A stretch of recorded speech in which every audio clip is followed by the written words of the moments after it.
So hi everyone, my name is विशुद्ध घोष यार। आज हम जो बात करने वाले हैं वो है हमारी मल्टी सेट इन एचटीएल। सो यार, अगले वीडियो हमने सेट के बारे में पढ़ा था और आज इस वीडियो हम बात करेंगे मल्टी सेट इन एचटीएल। सो गाइस, ये पूरा का पूरा टॉपिक आप देख सकते हो। हमने ये सीक्वेंस कंटेनर और कंटेनर अडेप्टर हमने खत्म कर दिया और आज हम बात करेंगे एसोसिएटिव कंटेनर का एक पार्ट जो है हमारी मल्टी सेट। और इससे पहले हमने सेट के बारे में बात कर रखे थे। ओके, सो बेसिकली पहले हमने सेट खत्म कर लिया, मल्टी सेट खत्म करेंगे, देन हम जाएंगे अनऑर्डर्ड सेट और unordered multi set. Okay, then हम जाएंगे पेयर पे और उसके बाद मैप की जो टॉपिक है ये ठीक है, और ये पूरा खत्म कर देंगे। ओके, सो ओके, चलो यार मल्टी सेट के बारे में बात करते हैं। ओके, सो कुछ नहीं है यार, बेसिकली सिंपल तरीका से हम बोलेंगे, बहुत सिंपल है मल्टी सेट हमारा। ठीक है, और एज इट इज उसका ही है, बस मल्टी सेट लिखो यहाँ पर और हेडर फाइल लगाओ, जो सेट हेडर फाइल है बस उस वैसा ही लगा दो। और ये देखो प्री डिफाइंड फंक्शन जो है उसके बारे में हम बात करेंगे। ओके ओके, सो स्टार्ट करते हैं आज इस वीडियो। ठीक है, सो बेसिकली हम जो काम करेंगे यार वो यही है। देखो, मल्टी सेट और सेट के बीच क्या डिफरेंस है उसके बारे में थोड़ा बात करेंगे। ठीक है, सो देखो, पहले तो आपको मन में यही सवाल आ रहा है, सेट में क्या हो रहा था? सेट में हो रहा था सॉर्टेड ऑर्डर होना चाहिए, मतलब पूरा पूरा सॉर्टेड ऑर्डर में होगा। और दूसरा जो चीज है, डुप्लीकेट वैल्यू नहीं आने वाला है। देखो, सॉर्टेड समझोगे कैसे? देखो, अनऑर्डर्ड, अनऑर्डर्ड, ठीक है, अनऑर्डर्ड मतलब ये ऑर्डर्ड नहीं है। और देखो, इसके अंदर इसके पहले कुछ भाषा लिखा हुआ है, इसके पहले कुछ भी भाषा लिखा हुआ नहीं है, मतलब ये ऑलरेडी क्या है यार, ये ऑर्डर्ड है। ये यहाँ पर लिखना चाहिए था मुझे ऑर्डर्ड एसोसिएटिव कंटेनर और यहाँ पर अनऑर्डर्ड एसोसिएटिव कंटेनर, कुछ ऐसा समझ लो।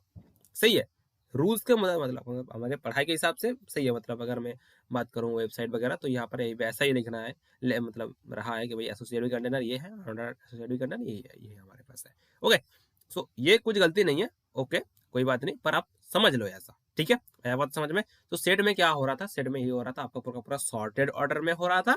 दूसरा जो चीज हो रहा था वो डुप्लीकेट वैल्यू हट रहा था।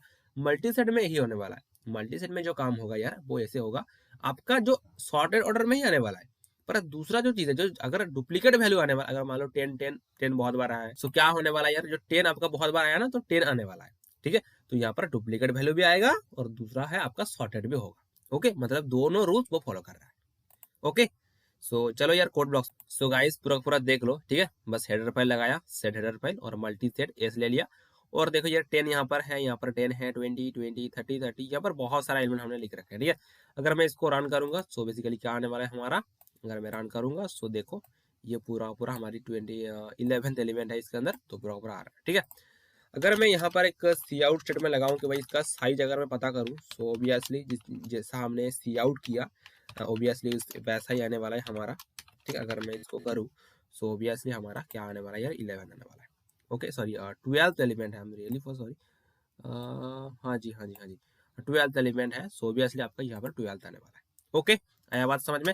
सो चलो, अभी हमारी दूसरी जो हमारी जो तीसरी जो फंक्शन पड़ा हुआ है वो है हमारे लोअर बाउंड और अपर बाउंड। ठीक है, सो बेसिकली लोअर बाउंड और अपर बाउंड क्या करता है, आपने ऑलरेडी अगले वीडियो हमने इसको इंट्रोड्यूस कराया था।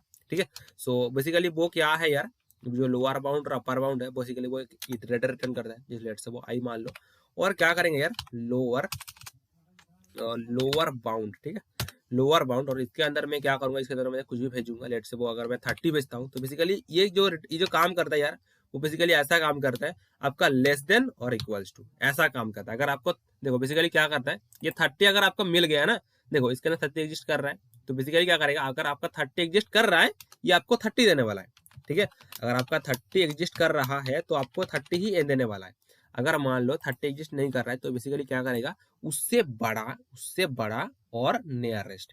मैं बात समझ में? देखो 30 इसके अंदर एग्जिस्ट कर रहा है, सो ऑब्वियसली आपका यहाँ पर ओके, यहाँ पर मुझे एस डॉट लगानी पड़ेगी, क्योंकि हर फंक्शन आप जब बुलाओगे उसको क्या करना पड़ेगा आपको, एस डॉट लगाने, मतलब कुछ भी ऑब्जेक्ट इंटू में उस फंक्शन इंटू में नहीं, डॉट। ओके ओके, देखो 30 इसके अंदर एग्जिस्ट कर रहा है तो ऑब्वियसली इसके 30 आएगा।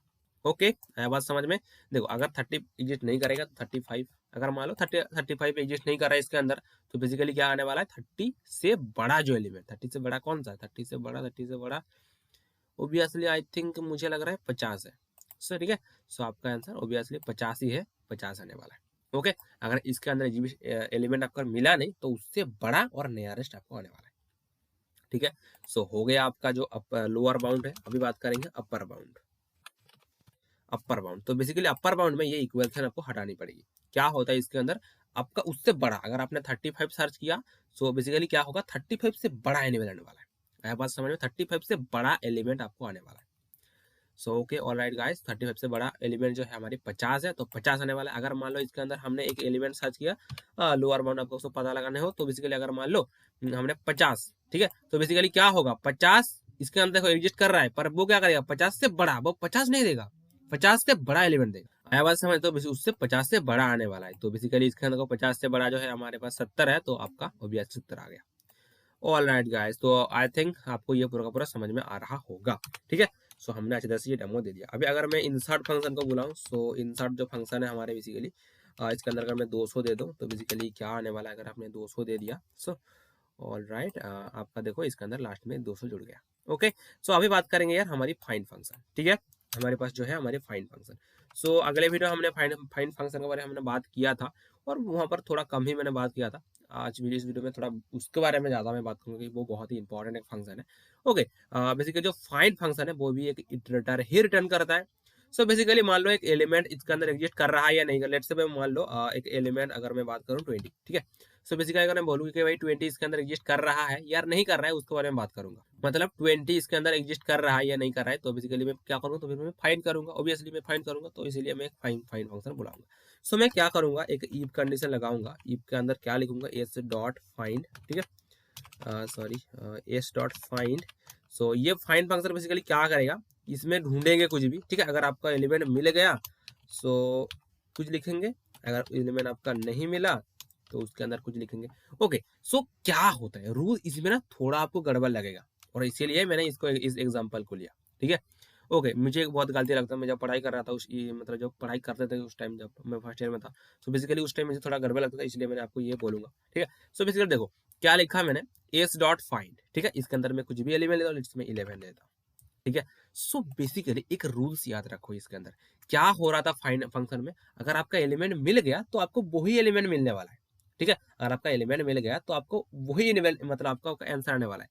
तो अगर मान लो 11 आपका 11, तो सो अगर आपने एक इटरेटर के थ्रू उसको मतलब काम करवाया, तो आप अगर उस इटरेटर को अगर आप सी आउट करते हो, तो बेसिकली क्या आने वाला है, आपका 11 ही आने वाला है। और अगर मान लो उस हमारी जो इटरेटर है, अगर आपको मान लो उस एलिमेंट मिला नहीं, तो अगर उस इटरेटर को आप अगर सी आउट करते हो, तो बेसिकली क्या आएगा, आपका आपका उसका साइज, मतलब जो हमारी मल्टी सेट है उसका साइज आने वाला है। ये आपको ऑलरेडी पता है, मैं इसको दोबारा से भी बोल देता हूँ, डोंट वरी, 1 मिनट के अंदर वो खत्म करूंगा। ओके, सो अगर मैं यहाँ पर मैं क्या करता हूँ, एक इटरेटर लेता हूँ, लेट्स से वो ऑटो लेता हूँ, आई लेता हूँ, आई में क्या करूंगा, एस डॉट फाइंड, मैं ऐसा कुछ लिखूंगा। ओके, और इसके अंदर मैं करता हूँ 20, नहीं 20 ऑलरेडी एग्जिस्ट कर रहा है, ठीक है, 20 मेरे एग्जिस्ट करवाते हैं। अगर मैं इसको सी आउट करूँ ना, आप इटरेटर को सी आउट कर रहे हो बेसिकली, सो ऑब्वियसली आपका उसका जो पॉइंटर की तरह काम करता है इटरेटर, ठीक है। सो देख सकते हो आपका 20 इसके अंदर एग्जिस्ट कर रहा है, तो ऑब्वियसली आपका 20 ही आंसर आने वाला है। अगर मान लो एक एलिमेंट लेता हूँ 21 इसके अंदर कोई एग्जिस्ट नहीं कर रहा है, तो बेसिकली क्या आने वाला आपका आंसर जो आएगा, वो आएगा उसका साइज। देखो साइज क्या है, 12 है, तो 12 आपका आंसर आ गया। ओके, आया बात समझ में, आया समझ में, ठीक है।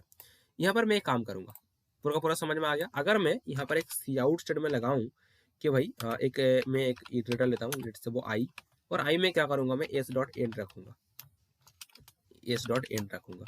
देखो मैंने ऐसा कुछ मैं मेरे हिसाब से मैं कर रहा हूँ, आपको समझ में आया क्यों कर रहा हूँ मैं इसको। उसके बाद मैं एस्ट्रिक आई लगाता हूँ, ठीक है।